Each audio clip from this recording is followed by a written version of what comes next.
Hi, my name is Bibek Adhikari. I am an English instructor. In today's class, we are going to solve the reading portion of Unit 8, that is Dangers of Junk Food. So let's begin. Right, we are now going to start the reading portion of Unit 8, which is called Junk Food Should Be Banned. So this is a debate. So do you know what a debate is? So if you don't know that, no worries. We'll also learn what debate really means. So before that, we are going to read the text, the debate that is given in your book. So let's start on that. Honorable Chairperson, respected teachers, and dear friends, I would like to thank Mr. Ale for giving me the chance to say something here. I am here to support this statement: junk food should be banned. We all know food is the most essential thing for any living being. Everybody in the world, such as human beings, animals, plants, microorganisms, need food to survive. In fact, the food which we eat is a factor in our existence. Everybody should be aware of the food which we take. Health is the most valuable property. We know that the health of anyone is determined by the food they eat. So there is a strong relationship between food and the health of people. The previous speaker had just said that we live in the 21st century. It is the time of information and technology. People are too busy in their day-to-day lives. They are always feeling tense to manage their time. In this context, junk food has become the common and global culture of the people. Junk food is now available all over the world. We see it everywhere in grocery stores, department stores, fast food restaurants. Television advertisement makes such food looking appealing. Alright, let's go on reading this one. But I strongly argue that junk foods contain little nutritious value. These foods are high in calories, fat, sugar, salt, or caffeine. Junk food can cover cereals, candy, chips, cookies, cheese, puffs, biscuits, noodles, french fries, gum, ice cream, sodas, cold drinks, and most sweet desserts. Honorable Chairperson, there are various problems with junk food. The main problem is that they have high satisfactory value. That is why so many people consume it, even though they know it is not healthy. Another problem is that junk food tends to replace other more nutritious food. Similarly, an increase in junk food is directly associated with the increase in obesity, heart diseases, high blood pressure, certain types of cancer, and tooth decay. Fats from junk food trigger the brain to want more food. This effect can last for several days. Mothers who eat junk food while pregnant or breastfeeding have children who are prone to obesity. Children are also more prone to diabetes, raised cholesterol, and high blood pressure. Additives and preservatives, such as common food dyes, can cause children to become more hyperactive and easily distracted than usual. If children eat junk food regularly, it is likely to lead them to violent behavior in later life. Finally, I want to suggest that we should not eat junk food because it is the cause of various diseases. So junk food should be banned. Thank you. So that was the end of reading portion of Unit 8. We will now understand how debating is done in real life. So let me clear a few things before I start giving solution for the question. The question, how should one learn the art of debating? You see, debate is not an argument. Before moving onwards, we must know that debate is not an argument. It is not fighting over something. Argument is very unhealthy. It is negative, while debate is the positive stuff, Debate is very healthy, and debate leads to very healthy consequences and outputs, while arguments usually ends up with a bad result. Debate, on the other hand, is discussion between one or more people having different perspective, both negative or positive. So it is discussion of different perspectives, discussion on different perspectives. The perspectives could be both positive or negative. So it could be both positive or negative. Both positive or negatives, you see. So debate is not to underestimate opponents, but to clarify the point. In debate, we do not underestimate the opponents. We are not belittling anyone. We are not trying to show that we are superior. However, we are trying to clarify our point. Rather, we are trying to clarify our points. That is the main idea. So in debate, it is not fighting. It is not argumentation. It is not discussion with harsh words. It is, however, discussion on different perspective, both negative and positive, and by clarifying our different points. It is not underestimating other people. It is not belittling our opponents. Nothing like that. You see, so if you really want to learn the art of debating, you've got to follow some of the rules. To be a good debater, you need to learn some of the rules. And the rules are, number one, read. Speaking, it comes out of reading. So the more you read, the more materials you collect or gather for your speech. So read as much as possible, because you may not know what topic you will face in next debate. So you don't know which topic you will face in next debate, do you? So the point is, the better readers are the better debaters. So to be a better debater in life, you've got to read as much as possible, because you never know what topic you're going to talk about. So in order to know that, in order to gather as much material as possible, you've got to read. There's no alternative, and there are no shortcuts. And the next thing that you should keep in mind is learn to talk. Because, debating is an art. It is not just walking up to the stage and saying every random thoughts that come to your mind. So you've got to learn to talk. It will help you to clear points in professional manner. So for that, you need to do a lot of stuff. You need to watch debates. You need to, go to different debate programs and attend debate competition, stuffs like that. So first of all, watch debates. You could watch this on TV, or you can just watch everything online. Another thing that you should do is you should go to you should also watch political talk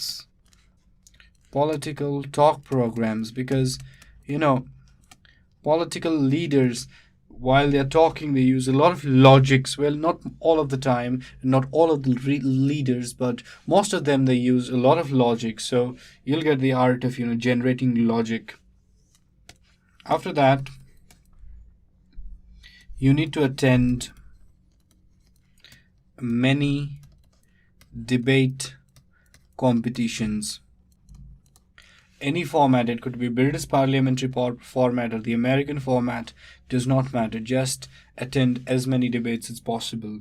After that, in number 3, we have keep the facts on your tongue. So this will help you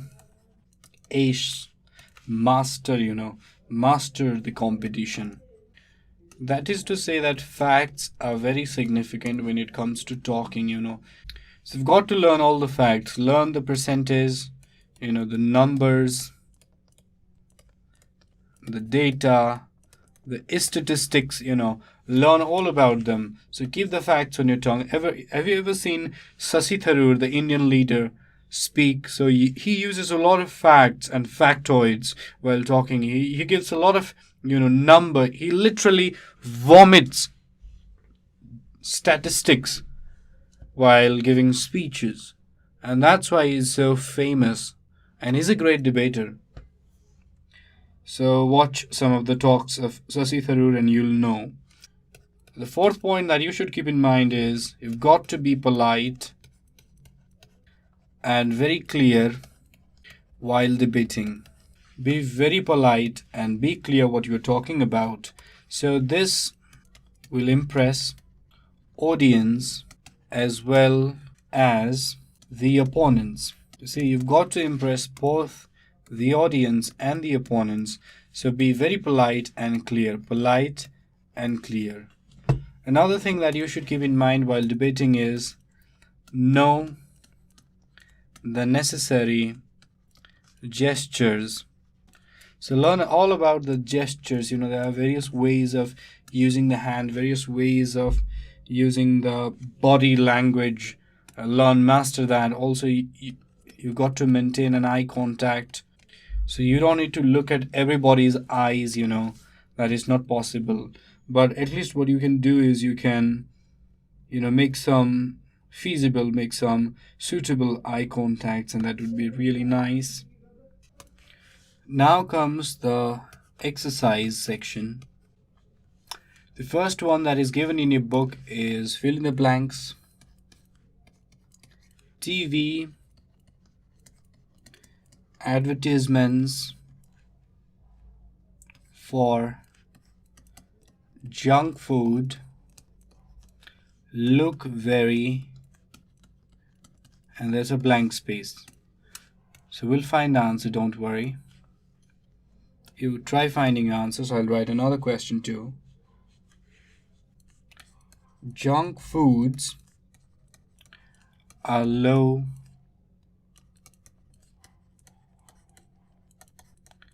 in nutritional value but high in blank space. So let's find the answers. TV advertisements for junk food look very what? Very appealing. Very good. Very appealing. Junk foods are low in nutritional value but high in calories. Very good. So there are more questions. I hope you can solve other questions like this. They're pretty easy, by the way. All right. Now let's go to the true-false section. We do have some true-false questions, and they are also very easy. Number A is junk food advertisements on television do not attract us. So is this true or false? So you guess. I'll write another questions and we'll be back discussing these two questions. Number B is an increase in junk food is directly associated with an increase in tooth decay. So is this true or false? So keep guessing and we'll find the answers. So now let's find the answers. The first one, junk food advertisements on television do not attract us. Of course they attract us. Junk food advertisements on television do not attract us. They do attract us, and they attract us a lot. So it's a false statement. An increase in junk food is directly associated with an increase in tooth decay. Very true. A true statement it is. Now let's go to answer questions section. The first question that we have is name some places where junk foods are easily available. So all you need to do is you need to list the names of junk food. So some of the places where junk foods are easily available.